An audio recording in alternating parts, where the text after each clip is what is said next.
Olá pessoal, chegamos então à aula de hoje, onde vamos tratar sobre a teoria de sistemas hiperbólicos e sobre as implicações que ela traz ao tratamento das condições de contorno do tipo entrada e saída em escoamentos físicos. Mas então, vamos à introdução dos sistemas hiperbólicos. Considere a equação 1, que denota um sistema de equações, não necessariamente as equações de Euler, tá? Apesar de que elas são o nosso interesse principal aqui. Bom, o vetor coluna Q é o chamado vetor de variáveis conservadas, que vocês já conhecem, né? Enquanto o vetor coluna F, que é função de Q, é o chamado vetor de fluxo, que possivelmente combina os componentes de Q de forma não linear, ok? De qualquer forma, um sistema desse tipo é chamado hiperbólico quando os autovalores da sua matriz jacobiana são números reais, ou seja, possuem parte imaginária nula. Essa é a definição matemática de sistema hiperbólico, ok, pessoal? Onde a matriz jacobiana é dada aqui na equação 2. Ela envolve todas as derivadas parciais possíveis entre os componentes de f e de q nesse formato específico, tá? Agora, em termos de essência física, sistemas hiperbólicos são aqueles que incorporam transporte advectivo puro, ok? Sem efeitos de difusão. E você vai perceber como que isso deriva da definição matemática daqui a pouco. Agora, só para vocês saberem, EDPs que representam transporte difusivo são de caráter dito elíptico, ao invés de hiperbólico, ok? As equações de Navier-Stokes, por exemplo, possuem um caráter misto, hiperbólico-elíptico. Bom, mas em se tratando das equações de Euler, em 1D, tá, para simplificar a discussão, temos três equações físicas, continuidade, quantidade de movimento em x e energia, pelo que a matriz jacobiana é do tipo 3x3, e conforme se pode verificar analiticamente, possui três autovalores reais, ok? Mas seguindo, quando todos os autovalores são reais, é sempre possível fazer uma decomposição da matriz jacobiana conforme essa equação 3, tá? Onde V é a matriz cujas colunas são os autovetores de J, enquanto D é a matriz diagonal cujas entradas são os autovalores de J. Porém, o que nos interessa na EDP, segundo agora que é a equação 4, é o df dx, né? Que pela regra da cadeia pode ser escrito como df dq vezes dq dx, onde df dq é justamente a matriz jacobiana que podemos decompor, conforme já vimos na equação 3. Bom, se o nosso sistema for linear, isso é, caso o vetor de fluxo f seja uma função linear de q, nós podemos trabalhar diretamente com as chamadas variáveis características w, dadas pelo vetor coluna igual a v a menos 1 vezes q, que são muito úteis, porque se nós multiplicarmos o sistema original por v a menos 1, nós obtemos, já levando em conta o lado direito da equação 4, né, um sistema equivalente, escrito agora nas variáveis características, que é esse da equação 6. Mas por que esse sistema é interessante? Bom, porque uma vez que D é diagonal, cada linha desse sistema fica independente das outras, entenderam?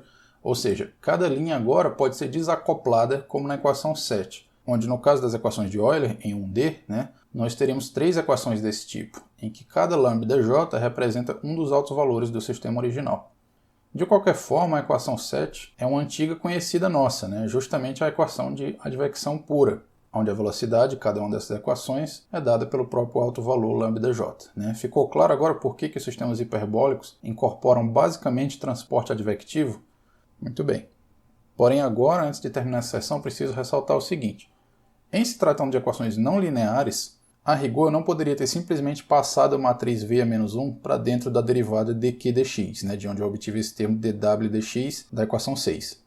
Entretanto, essa decomposição ainda vale se nós considerarmos a chamada aproximação do tipo coeficientes congelados, tá? No caso, nós estaríamos congelando os coeficientes da matriz V a menos 1, ou seja, seria uma aproximação válida localmente em torno de um ponto qualquer do diagrama de espaço-tempo, né, da nossa solução. Daí, o nosso resultado vale aproximadamente ponto a ponto, né, à medida em que atualizamos os nossos coeficientes na análise, ok? Mas vamos para frente. Bom, as equações de Euler em 1D são dadas por essa equação 8, onde ρ é a densidade, U é a velocidade e Ezinho é a energia total por unidade de volume, enquanto a pressão P pode ser escrita em função dessas quantidades através da relação simples, né, obtida pela definição da energia Ezinho, combinada com a equação dos gases P igual a ρRT. E finalmente, γ é uma constante, 1.4, né, dada pela razão Cp sobre Cv. Enfim, a matriz jacobiana, quando calculada analiticamente, é essa aqui da equação 9, tá? Cujos autovalores são reais e dados na equação 10. Infelizmente o resultado é super simples, como vocês podem ver. Os autovalores são U, U mais C e U menos C, onde C é a velocidade do som, raiz de γ P sobre ρ. Né?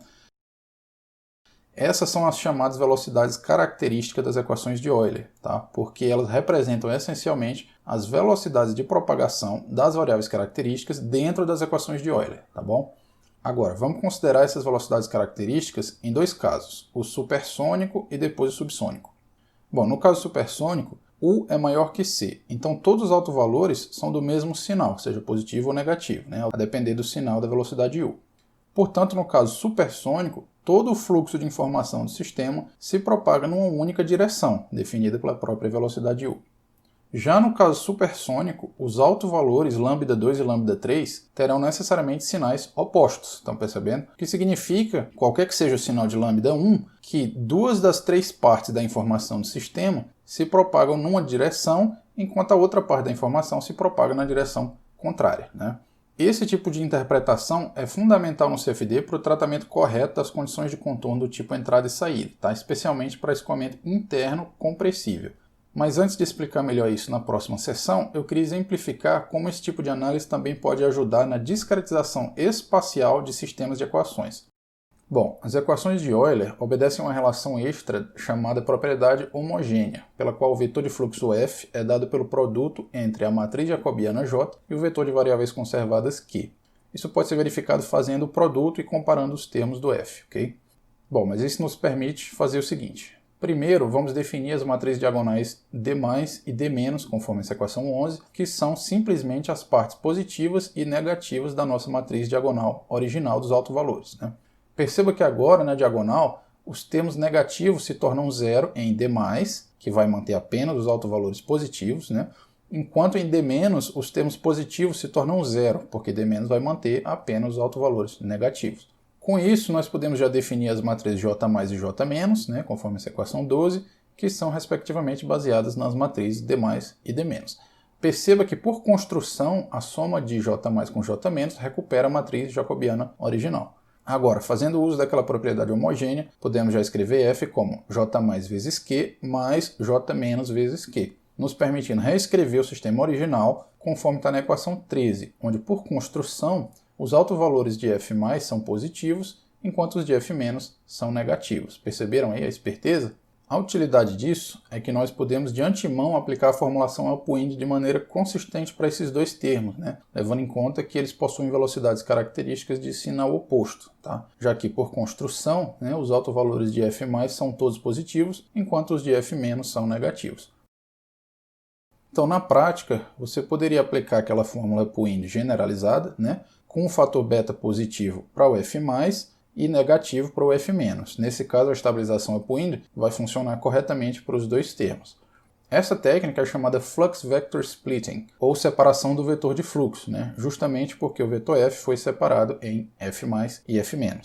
Perceba que se você não fizesse essa separação e aplicasse simplesmente a fórmula generalizada com um único valor de beta, seja positivo ou negativo, ao termo df dx da EDP original, sua estabilização seria apenas parcial, né? Na verdade, você teria uma formulação instável para parte do seu termo advectivo, tá? Que no caso levaria à divergência numérica da solução como um todo, né?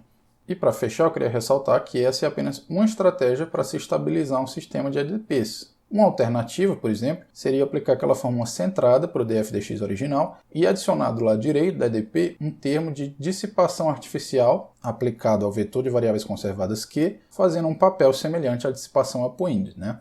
Nesse caso, esse termo extra poderia ser inclusive de derivada quarta, como nós vimos em aulas passadas, né? Com a vantagem de manter a segunda ordem de precisão do esquema centrado, enquanto que a estratégia upwind de separação do vetor de fluxo com certeza vai derrubar a precisão para a primeira ordem e todo o domínio, né? Bom, seguindo para o terceiro e último tópico do vídeo de hoje, finalmente sobre o tratamento de condições de contorno do tipo entrada e saída. Já com o entendimento das velocidades características das equações de Euler, né, U mais C e U menos C, nós sabemos que dependendo do número de Mach, isso é, dependendo se o módulo da velocidade do escoamento U for maior ou menor que a velocidade do som C, sabemos que o fluxo de informação se dará de forma diferente.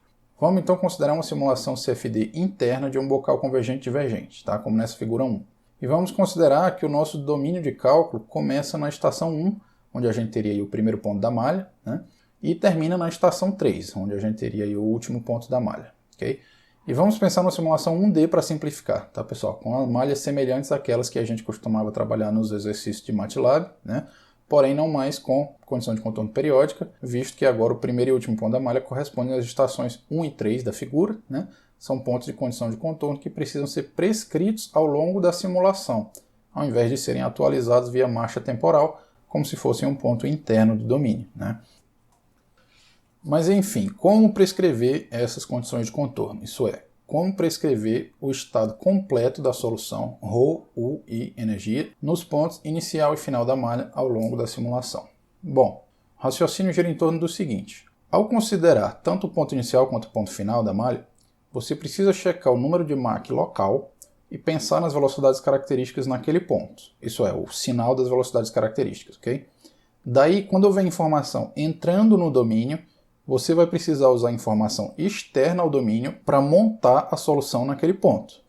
Agora, quando houver informação saindo do domínio, você pode usar informação interna do domínio para montar a solução naquele ponto de fronteira. Então, na prática, existem 4 possibilidades, tá? Que eu vou tentar explicar aqui em ordem crescente de complexidade, ok? Primeiro caso, fronteira de saída supersônica. Bom, nesse caso, temos todas as velocidades características, né, U mais C e U menos C, positivas. Significa que toda a informação está saindo do domínio e, portanto, nós podemos usar a informação interna, ou seja, da própria simulação numérica, para montar o estado da solução na fronteira de saída. Em outras palavras, nós simplesmente copiamos a solução instantânea no penúltimo ponto da malha para o último ponto, tá? Lembrando que estamos trabalhando com equações advectivas, né? Muito bem, então a segunda possibilidade, fronteira de entrada supersônica. Nesse caso, novamente, todas as velocidades características são positivas, né? Porém, em se tratando de fronteira de entrada, isso agora significa que toda a informação ali está entrando no domínio. Portanto, nós precisamos usar informação externa, isso é, das condições físicas do problema. Nesse caso, o usuário vai ter que fornecer o estado completo da solução na entrada, tá? Isso é, a densidade, a velocidade e temperatura na entrada. Lembrando que essa estratégia é tão somente consistente com a física do problema considerado, ok? Em outras palavras, se você pretende representar um bocal real, cuja entrada está supersônica, então as condições do escoamento na entrada estão completamente determinadas por algum mecanismo anterior ao bocal, de sorte que, sem conhecer essas informações, é realmente impossível determinar a solução no bocal, e por uma questão física, não apenas numérica, tá? Bom, terceira possibilidade, fronteira de saída subsônica. Nesse caso, U e U mais C são positivos, né, enquanto U menos C é negativo. Significa que nós precisamos, para calcular o estado da solução naquele ponto, de 2 informações numéricas internas à simulação e uma informação física externa à simulação, né? Na prática, se costuma prescrever o valor da pressão externa na saída do bocal, tá? E copiar do penúltimo ponto da malha outras 2 quantidades, por exemplo, a densidade e a velocidade, para completar o estado da solução no último ponto da malha, tá? No caso, se verifica que essa estratégia é boa na prática, tá? Ela é robusta e já foi bastante testada no CFD. E finalmente, a quarta possibilidade é a de fronteira de entrada subsônica, tá? Nesse caso, novamente, U e U mais C são positivos, enquanto U menos C é negativo.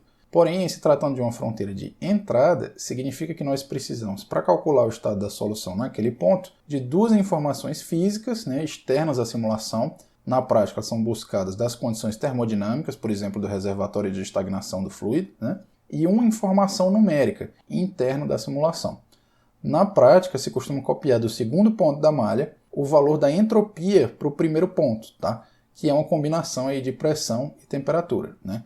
Não quero entrar em detalhes, mas apenas dizer que essa é considerada uma boa estratégia na prática, tá? Bem robusta. E fechando, eu preciso só ressaltar que o código precisa sempre checar a cada iteração o valor do número de Mach na vizinhança das fronteiras, tá? Para então aplicar uma dessas 4 opções que nós acabamos de discutir. Mas então é isso, pessoal, por hoje é só e até a próxima aula. Tchau!